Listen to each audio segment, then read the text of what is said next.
하나님의 말씀 마태복음 11장 1절로 11절입니다.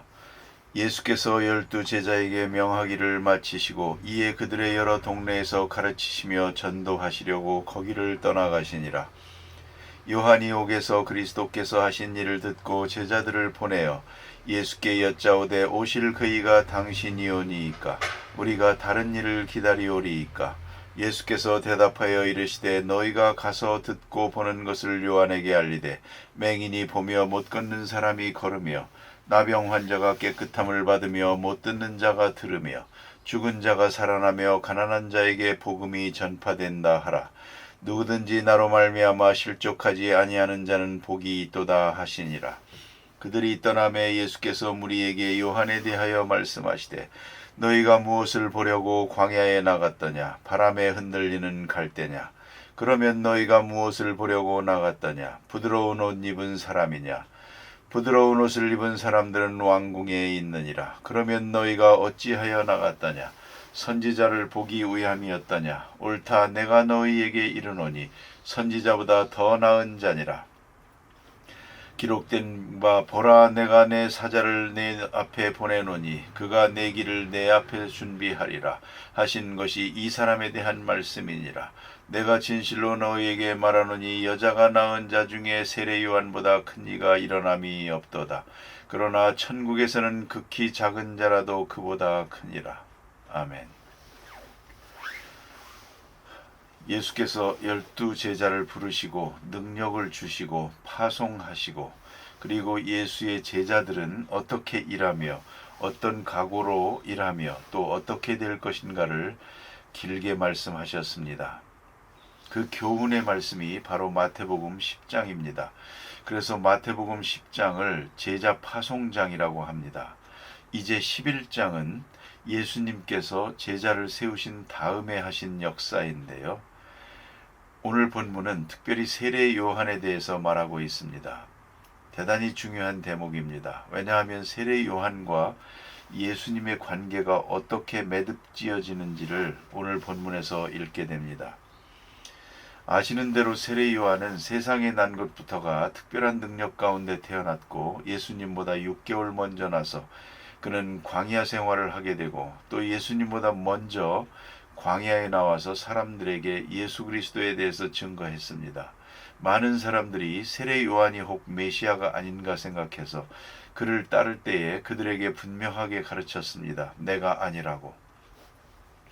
나는 메시아가 아니라고. 내 뒤에 오시는 이가 있고 그분을 위해서 나는 증거하는 것이라고. 그렇게 말했습니다. 나는 길을 예비하는 자라고. 참으로 중요한 말씀입니다. 길을 예비해야 합니다. 준비된 심령이라야만 복음을 복음으로 받아들일 수 있기 때문입니다. 그래서 세례 요한이 이와 같이 길을 닦는 일을 했습니다. 특별히 세례 요한의 마지막 장면은 예수님께 세례를 베풀었습니다. 예수님이 세례 요한에게 가까이 올 때 성령이 임하시고 하늘에서 음성이 들려옵니다. 이분이 바로 메시아다. 내가 지시한 메시아요. 그리고 내가 위에서 수고하는 바로 그분이다. 대단히 중요한 것입니다. 예언에는 성취가 필요합니다. 아무리 귀한 말씀도 사실화되지 않을 때는 아무 의미가 없는 것입니다. 그 모든 말씀들이 지금 사건으로 성취되는 시간입니다. 세례 요한은 감격했습니다. 그래서 내가 어찌 예수님께 세례를 주겠습니까? 오히려 받아야 할 사람이라고. 아니라고.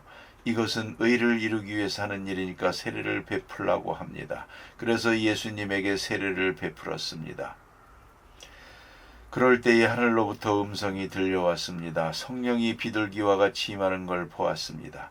이 모든 사건이 뭘 말하는고 하니 이분이 메시아다 하는 것을 세례 요한에게 확증해 주시는 것입니다. 세례 요한으로 하여금 조금도 의심하지 않고 주저하지 않고 이분이 바로 메시아다 하는 것을 알게 하기 위한 것입니다. 자, 이런 일이 있었습니다. 그런데 세례 요한은 이제 할 일을 다 했습니다. 어쩌면 가장 만족합니다. 예수를 위해 왔고 예수를 만났고 예수를 증거했고 이제 할 일 다 했습니다. 그리고 그 귀한 사람으로 만족해야 될 것인데 오늘 본문에 보는 대로 그는 만족하지 못했습니다. 그래서 예수님 말씀이 인자로 인해서 실족치 않는 자가 복이 있다 그랬습니다. 그 말은 세례 요한 너는 실족하고 있구나 하는 지적하는 말씀입니다. 만족하지 못했습니다. 언중언입니다. 요한 너는 나로 인해서 만족하지 못하고 있구나 하는 말씀입니다. 그래서 인자로 인해서 실족치 않는 자가 복이 있다. 그럼 왜 세례 요한이 만족하지 못했을까요? 왜 꾸준하게 예수의 증인이 되지 못했을까요? 그건 몇 가지 버려야 할 것을 버리지 못했기 때문입니다. 먼저는 자기중심적으로 생각했습니다. 예수로 인해서 나도 무언가 평안해지기를 바랬습니다. 바로 이 문제에 있는 것입니다. 보세요. 만일에 예수님께서 지금 이렇게 복음을 전하고 있는데 세례 요한이 헤로디아의 일로 인하여 왕의 잘못을 지적하다가 지금 감옥에 들어갔습니다. 감옥에 들어가서 고생을 합니다.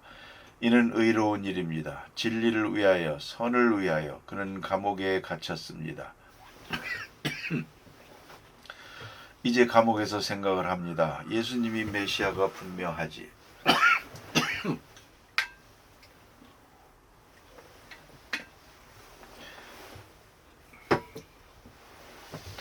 예수님이 메시아가 분명하지. 그러면 예수님이 나를 방문해 줄 것이다. 그렇게 믿었습니다. 나를 방문해 줄 것이다. 그래 줬으면 좋겠다.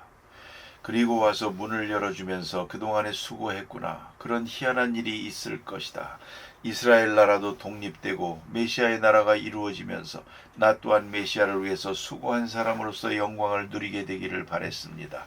그런 기적을 바랬던 것입니다. 그런데 이렇게 의로운 고난을 자초하면서 감옥에 들어가 있는데 소식이 없습니다. 가만히 소문을 들어보니까 예수님은 병도 고치고 희한한 능력도 있다고 합니다. 또 말씀하시는 것도 그렇고 분명히 메시아입니다. 분명히 메시아가 오셨습니다. 생각을 하면서도 그런데 왜 나를 안 도와주지? 나를 중심한 것입니다. 여러분, 이 나라고 하는 것 참 중요합니다. 그 다음에는 나의 세속적 욕망입니다. 나를 어떻게 도와야 되나? 내가 주님 앞에 바로 섰다면, 주님의 사람이라면 건강해야죠. 형통해야죠. 영광을 누려야죠. 권세를 부려야 될 것 아닙니까? 그런데 어째서 나는 이렇게 감옥에서 죽어가게 됐느냐는 말입니다. 그러면 메시아가 정말 메시아냐? 하는 의심을 가지게 됩니다. 다시 말하면 자기 자신을 중심했고 세속적 욕망을 버리지 못하고 있습니다. 자기 나름의 메시아관을 가지고 있습니다. 그것은 이스라엘 나라의 독립이요. 이스라엘 나라가 정치적으로 독립하고 회복되면서 모든 악이 물러가고 선하고 귀한 일들만 이루어지기를 바랍니다. 그리고 예수님이 자기를 높여주기를 바라고 있었던 것입니다. 이것이 이루어지지 않습니다. 만일에 그가 기도했다고 생각하십시다. 그러면 그 기도가 응답되질 않습니다. 여기에 문제가 있는 것입니다. 여러분, 순교자가 순교를 합니다. 나 중심에서 생각할 때는 그건 비참하게 죽는 것입니다.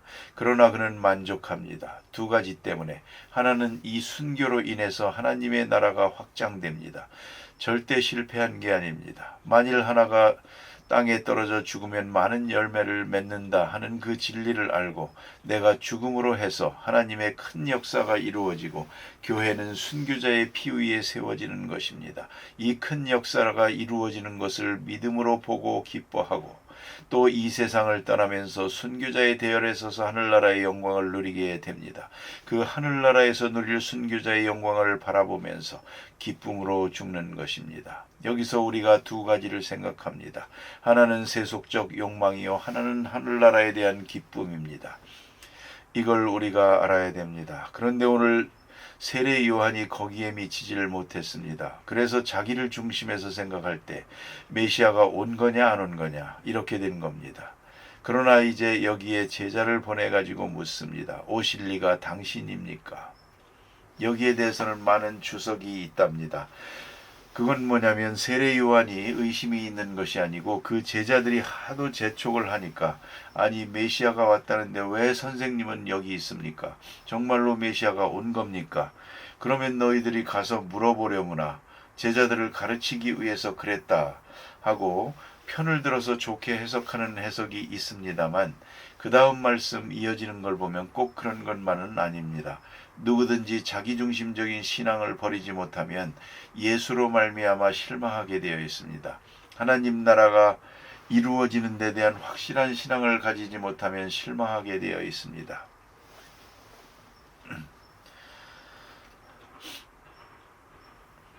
그래서 세례 요한이 지금 이걸 고민하고 있습니다. 오늘 예수님 말씀이 참 담담합니다. 나를 인하여 실족치 않는 자는 복이 있다 그랬습니다. 그럼 어떻게 해야 실족치 않는가 보십시다. 여기 보니까 너희가 가서 보고 듣는 것을 말하라.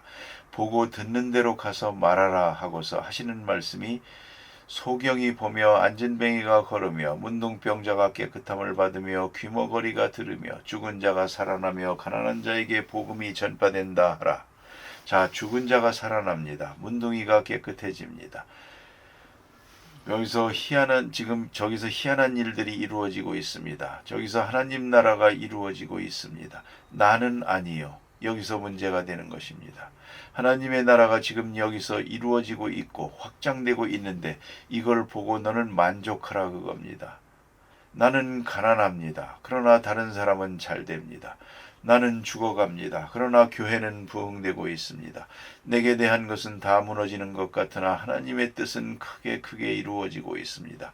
바로 이 마음을 가질 때 내가 물러나도 내겐 불행이 닥쳐와도 기뻐할 수 있어야 되는 것입니다. 여기에 문제가 있습니다. 나를 중심에서 생각하는 것이 아니고 하나님의 뜻을 중심에서 생각하고 하나님 나라를 중심에서 생각을 해야 한다는 말입니다. 나는 죽어가도 하나님의 뜻은 이루어지고 있습니다. 그러면 기뻐해야죠. 나는 못 먹어도 다른 많은 사람을 먹이게 됐습니다. 그러면 기뻐해야죠. 나는 감옥에 있어도 복음의 역사가 지금 환하게 이루어지고 있습니다. 그걸 바라보며 세례 요한은 기뻐했어야 합니다. 그러나 그는 자기중심한 생각에서 벗어나지 못했기에 지금 저기 실망하고 있습니다. 또 한 가지 오늘 본문에 보면 그로 인하여 하시는 말씀이 나를 인하여 실족치 않는 자는 복이 있다. 다른 말로 바꾸면 내가 좀 어려움을 당하더라도 상관없이 하나님의 나라가 이루어지는 걸 보고 만족하는 사람, 또 내 앞에 저 하늘나라가 있는 것을 보면서 만족하게 생각하는 사람, 그 사람이 복이 있다 그랬습니다. 이걸 잊지 말아야 합니다. 예수로 인하여 만족해야 합니다. 언제든지 어떤 현실이 닥쳐와도 예수로 인해서 만족해야 합니다. 나 자신에게 주어지는 행과 불행, 세속적인 그런 것은 다 잊어버리고 말입니다. 하나님의 뜻이 이루어지는 것을 보며 기뻐해야 됩니다. 예수님 세상에 오실 때 그때 있었던 시므온이라는 사람이 있었습니다. 이 사람이 평소 기도하며 명상하며 은혜로운 생활을 하다가 메시아가 오리라는 계시를 받습니다. 너 죽기 전에 메시아가 오고 내가 메시아를 볼 것이다 그랬습니다. 간절히 기다리다가 메시아를 만났습니다. 아기 예수를 만났습니다. 그때 성령이 감동합니다. 아기 예수를 두고 하나님 앞에 감사 기도를 드립니다. 내가 주의 구원을 보았습니다. 그런 거로 나는 기쁨으로 갈 것입니다. 주의 구원을 보았습니다. 이 사람이 오래 산 것도 아닙니다. 아기 예수를 본 것으로 만족했습니다. 아기 예수를 보고 아기 예수를 통해서 저 앞에 있는 미래를 33년 후에 이루어질 역사를 보았습니다. 그리고 기쁨으로 주 앞으로 갔습니다. 세례 요한이 감옥에 있으면서 밖에서 예수님 하시는 위대한 역사를 바라보며 만족하게 기뻐할 수 있어야 했습니다. 그는 실망했습니다. 그런 거로 예수님께서는 지금 말씀하십니다. 광야에 무엇하러 나갔더냐 그겁니다. 부드러운 입은 사람이냐 그는 왕궁에 있느니라. 어찌하여 나갔더냐 선지자를 봤더냐 선지자보다 더 큰 이가 여기에 있느니라. 예수님 자신을 가리킨 것입니다. 여기에 그리스도로 인하여 만족해야 되겠는데 어째서 실망하느냐는 것입니다. 내가 예수님을 보고 예수로 인해서 이루어지는 하나님의 뜻을 보고 또 그리스도로 인해서 우리가 누리게 될 하나님의 영광을 바라보면서 만족해야 합니다. 어떤 현실이 주어지든지 만족해야 합니다. 특별히 예수로 인해서 만족해야 합니다. 예수님이 나를 사랑하니까. 유명한 신학자 칼바르트가 언젠가 시카고 대학을 방문했습니다. 그는 많은 저서를 냈고 세계적으로 유명한 신학자로 알려져 있었습니다. 많은 젊은이들이 따라오면서 강연을 한 다음에 질문을 합니다. 질문도 아주 지혜롭게 집요한 질문입니다. 바르트 교수님이 깨달은 진리의 말씀을 딱 한마디로 한다면 무엇입니까?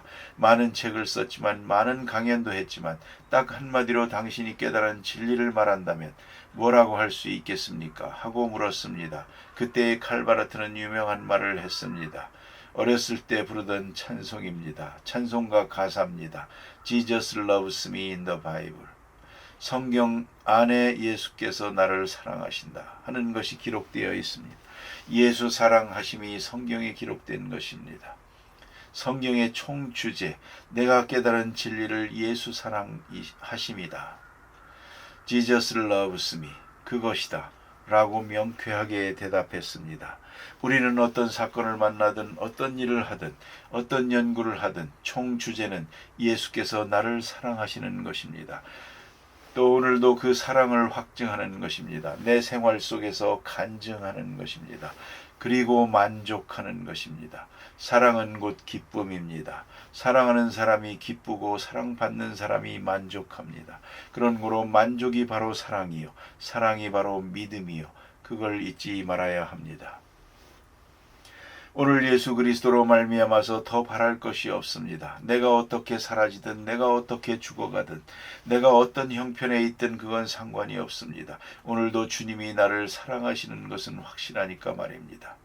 그리고 그리스도로 인해서 만족할 줄 아는 만족한 생활로 그렇게 살아가야 할 것입니다. 기도하십시다.